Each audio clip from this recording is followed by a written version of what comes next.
Good morning, students. In our previous video, we have seen the anatomy of flowering plant, where we have discussed different types of tissue, including the meristematic tissue and permanent tissue. Also, we have studied a brief account on tissue system, right? And we are going to stop the chapter there itself because the further portion, that is the anatomy of dicot and monocot plant and also the secondary growth, has been deleted from your syllabus for this academic year. So we'll stop that there, and once your offline classes starts, and if that is needed, we'll take up that in the class. So now we'll move to a new chapter, chapter 7, called structural organization in animals. You can expect around some 7 marks from this chapter. Till now, we have seen a large variety of organisms. Some of them were unicellular organism and some were multicellular organism. All of them are made up of the cell. In case of unicellular organism, they are made up of a single cell, and this is a single cell, and this cell is going to perform all the function, that is a digestion, respiration, or reproduction, whatever. All the function is carried out by this single cell. If it is a multicellular organism, multicellular meaning organism which will have many cells. Here there are number of cells, and now what happens is these cells will group. They will group to perform some common function. That happens in case of multicellular. Suppose if this is one group of cell, this is going to perform one function. The second group of the cells will perform one more function. Third group will perform different function. So this is how the work has been distributed in multicellular organism. The level of organization in multicellular organism is something like this. There are cells. Cells are the basic structural unit of all living organism. Now these cells, a group of cells which perform a common function, you call it as a tissue. Now tissue will organize into organ. Organ will form an organ system, and that is how the living organism exists. Am I clear? Whether it is unicellular or multicellular, if you take a smallest animal, that's if you take a bacteria to insect or to a human or to a big elephant or a big whale, all of them are made up of cell. The difference here is, if it is a single cell, all function is carried by this cell. If it is multicellular organism, there is a clear division of work. There are certain set of cells, tissue, organ system to perform particular function. But whatever might be the organism, however complex they are all made up of 4 basic type of tissue. And those 4 basic type of tissues are called epithelial, connective, muscular, and nervous tissue. These tissues are organized in a specific proportion and pattern to form a organ. Organs like stomach, lung, heart, kidney, tissues will form the organ. When 2 or more organ which are formed from the tissues perform a common function, then you call it as an organ system. For example, you call it as a digestive system. Here in the digestive system, it includes many organs, stomach, intestine, like this. It involves different organ. These organ system will split up the work in such a way that they exhibit a division of labor. That is, there is a separate system for digestion, separate system for respiration. If you take a respiratory system, we have nose, lungs, right? So then we have to discuss a detailed account of these basic type of tissue. So let us start animal tissue. The structure of the cell vary according to their function. Therefore, the tissues are broadly and classified into 4 types only. I told you epithelial, connective, muscular, and nervous. So now let us begin with the first one. It is called as epithelial tissue. See, epi meaning it is above. Epithelial meaning it is to grow. Which grows. Simply epithelial meaning which grow above.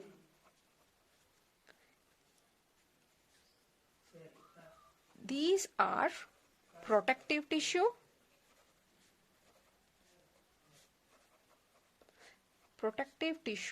and act as boundary.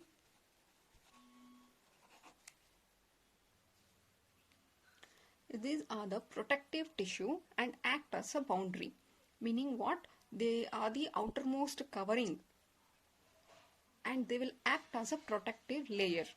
You can find them covering the external surface. If there is some organ is there, you can find epithelial cell which are covering this organ surface. Then the cavities in the body. If this is a cavity, you can see here epithelial cells which is covering this cavity, and these are closely packed cells forming a continuous sheet. The cells are closely packed and they offers the protection. And remember, there is no blood vessel within this tissue. But they derive, if there is no blood vessel, how will they derive the nutrition? They derive the nutrition from simple diffusion. As blood do not flow here, they cannot take a nutrition from the blood.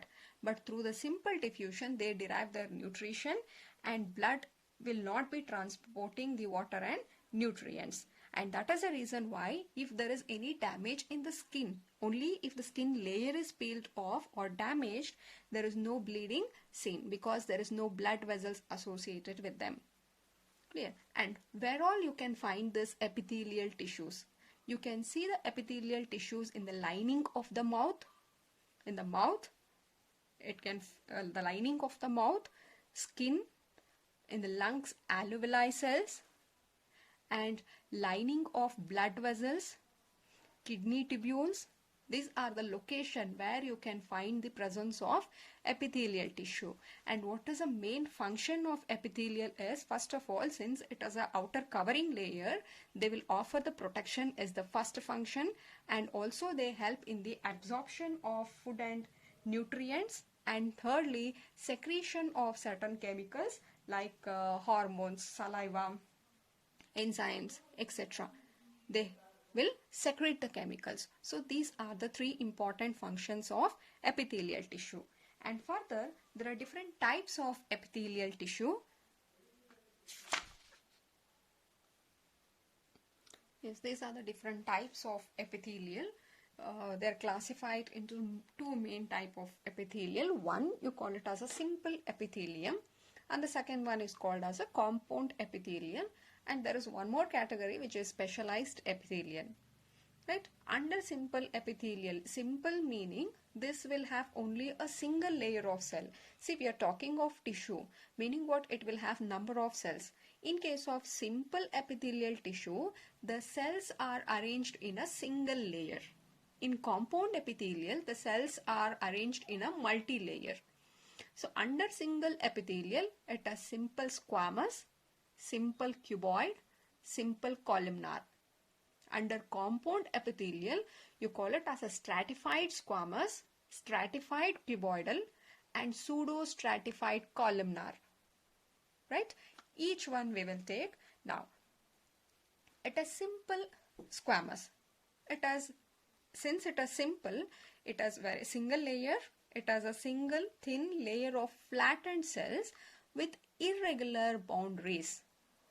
If you look into the diagram, you will understand here.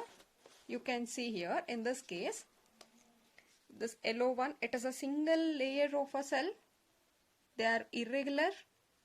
Even you can see their nucleus is flattened, oblong, and they are found in the mouth, esophagus, heart, lungs, and outer layer of skin are made up of simple squamous type of tissue. So it is a single. So here they are irregular like this. Even the nucleus are elongated. So this is how our simple squamous look. Moving to the cuboid epithelial. Cuboid meaning which is in a cube shape. So here these cells are a cube shape like this. Here the cells were flattened. They had an irregular boundaries, but in case of cuboid, they are also a single layer, but cells are cube shaped. You can find them in the lining of kidney tubules, ducts of salivary glands. They help in secretion and absorption. You can find here, in case of cuboidal, they are cube-like cells. But again, they are also single layer. Coming to the columnar epithelial, they are single, tall and slender cell. So the cell here are tall like this and slender. Like this. Is it clear? And here also you will find the nucleus like this. These are the columnar epithelial and they are found in the inner lining of intestine, stomach, and they also help in the secretion and absorption. Just understand that simple epithelial meaning the cells of the tissue are made up of a single layer. They are single layer. In case of simple squamous, they are irregular in shape. In cuboidal, they have a cube-like cells. In columnar, the cells are tall and slender. But all the three are single layer. Remember this much at least. Now, under this only, we are going to study ciliated epithelial. See here, if the cuboid or a columnar, any of this, if they have a cilia on them, you call them as a ciliated epithelium. Very simple, epithelial with the cilia. Now here, if this is a cuboid, this is a cuboidal epithelial. If you can see cilia present on them like this, you call it as a ciliated epithelium.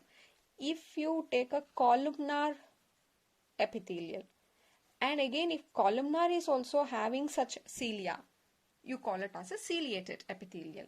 Epithelial cells, that is, it might be a cuboidal or columnar epithelial, but if they are with the cilia, you call them as a ciliated epithelium. And where we find them is in the inner surface of organs like bronchioles and fallopian tube. Why the cilia is there is, it will help in the movement of particles. Suppose in the fallopian tube what happens, there is an egg which has to move. And that movement is actually helped by the cilia. So either it will help in the movement of particles or the movement of the mucus in a specific direction. That is the work of the ciliated epithelial. So you can see here they have given a columnar cells. These are tall and slender, meaning what? That will be a columnar cells. Now these columnar cells is having a small hair-like structure above, and these are called as cilia. And now this you call it as a columnar cells bearing cilia or ciliated epithelial. Right? And now glandular epithelial meaning it is the epithelium which will have the glands. It might be a cuboidal or columnar again, but they will have the gland. Now what is gland? Gland meaning they are involved in secretion of a chemical or hormones, right? If the glands are present in that, so let us take this as a cuboidal epithelial. It's a cuboidal epithelial, and if you are able to see a gland within this cuboidal epithelial, you call it as a glandular epithelial, and this gland as usual it is going to secrete the chemicals. There are two types of glandular epithelial. One, it is unicellular. In this case what happens, the gland is single cell. For example, there is a single goblet cells. So what is the role of this goblet cell? They are going to secrete, they are found in the, goblet cells are found in the alimentary canal. We are going to study this in the digestive system. The main function of this goblet cell is to secrete the mucus. We need mucus for the digestion. It has to push the food inside. Right? And in case of multicellular, what happens? Here goblet cells was a single cell. In this here, you can find clusters of cells present in that gland. Now each cell will secrete the secretion. For example, if you take the saliva, here these cluster of cells which are present together, each of them will produce the secrete the chemical, or which will secrete the hormones, which secretes the saliva, whatever. Am I clear? Cuboid or columnar epithelial with glands, and glands are meant for secretion of the chemicals or hormone. And here there are two types of glandular epithelial, unicellular and multicellular. Here in case of unicellular, it contains a single cell. In multicellular, they contain cluster of cells. Now here single cell will secrete some chemical. Here cluster of cells will secrete the chemicals. Now depending upon how mode of pouring. Now I told you gland meaning they will secrete. They are meant to secrete some chemical or hormone. There is a gland and this is going to secrete some chemicals or hormones. Now where is this hormone or chemicals are poured? Depending on that, we have again two types of gland called exocrine gland and endocrine gland. Exocrine gland meaning they will have a duct. Suppose if this is a gland, I'll write here, if this is a gland, this is going to secrete the hormone or chemical, but they will have a duct or a pipe-like structure. Whatever it is going to secrete, they are collected in this duct, and through this duct they are moving to the target region, and such one you call it as exocrine gland. But in case of endocrine, what happens? If this is a gland, this is going to secrete the hormone or chemical, but there is nothing to carry that. They don't have that duct. Simply they are released outside. And now these hormones will directly directed into fluid.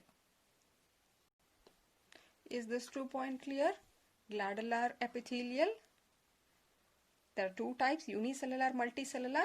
Here single cell is secreting. Here cluster of cells are involved and they are going to secrete. Depending upon a mode of pouring. In this case, what happens? Glands, the secretion from the glands are collected or it is transported via the duct. You call it as exocrine. In another case, what happens? This is a gland, but this doesn't have any proper channel or a duct to carry. Instead, they simply release the chemical or the hormones outside, and they are directed into the fluid. An entire gland might get bathed in that hormone. Here you can see saliva. If you take saliva, see whatever salivary glands will produce. We know that salivary glands are there. There is a salivary glands. These are going to produce what? Saliva. These glands have the duct. Therefore, whatever saliva is produced, that goes through the duct and they are poured into the buccal cavity only. If you take earwax, milk, all that, they have the ducts to carry them. Am I clear? This is all about the simple epithelial tissue, simple, squamous, cuboidal, columnar. If cuboidal, columnar have cilia, you call it as ciliated epithelium. If cuboidal and columnar have glands in them, you call it as a glandular epithelium. Now, moving on to the compound epithelial cells, I told you there are multi-layer.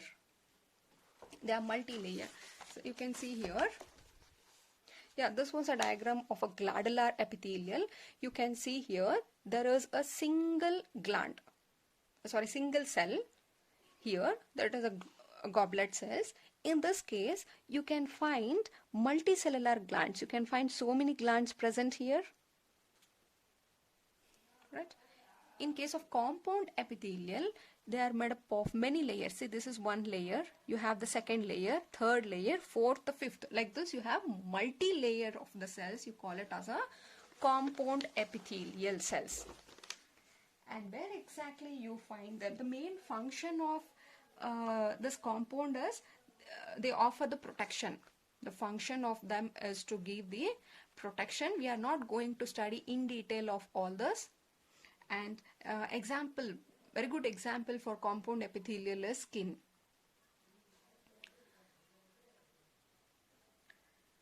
All the cells in the epithelial, we have seen now different cells are there because these are the tissue. All the cells in the epithelial are held together with very small intracellular material. In all the animals, there is a specialized junctions which will provide both the structural and functional links between individual cells, and there are mainly three types of cell junction. One, it is called as a tight junction, adhering junction and gap junction. Important, these are the cell junction. Now here tight junction. So why this tight junction? As the name indicate, tight, they are very tightly joined here because these helps to stop substance from leaking. Substance from leaking. So tight junction here, this will actually help to stop a substance from leaking across a tissue. So they are tightly packed like this. So now what happens? They are going to stop a leakage across the tissue. Nothing can move out or in. Leakage cannot happen. When coming to adhering junction, this will perform a cementing work. Perform a cementing to keep neighbor cells together. This will act as a cementing. See what happens if this is a cell. This here, it will help to hold the neighbor cells together. Okay? And gap junction here, this facilitates the cells to communicate with each other. Gap is necessary. See, everything cannot be tightly packed. If this happens, there is no communication between these two cells. If this continues, what happens? These cells will die further. Therefore, there need a small gap for communication, and that is called as gap junction. These cell junctions are very important. There are mainly three types of cell junction. One is tight junction. When tight junction is found, there is no leakage happening. If there is an adhering junction, meaning they are actually helping or they help to perform a cementing work. Then if there is a gap junction, meaning they will help to communicate with each other. They just connect by the cytoplasm of the adjacent. Cytoplasm of this cells and cytoplasm of adjacent cells are connected for rapid transfer of the ions or molecules, or sometimes even the big molecules has to move between these cells, and that is possible when you can find the gap junction. If you want to stick on one cell to another cell, you need a adhering junction. If you want to prevent the leakage, we need this tight junction. Am I clear? Yes.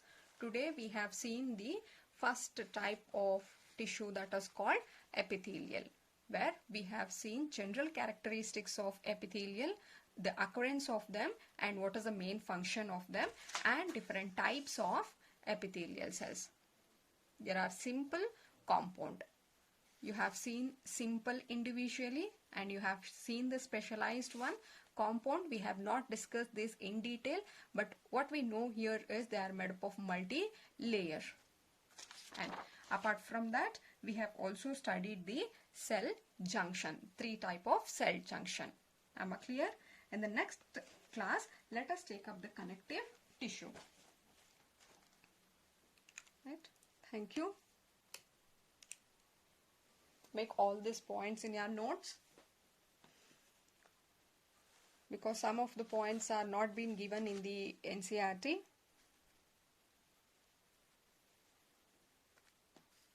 If you need, I can send you the notes through the screenshot. Yes, thank you, students.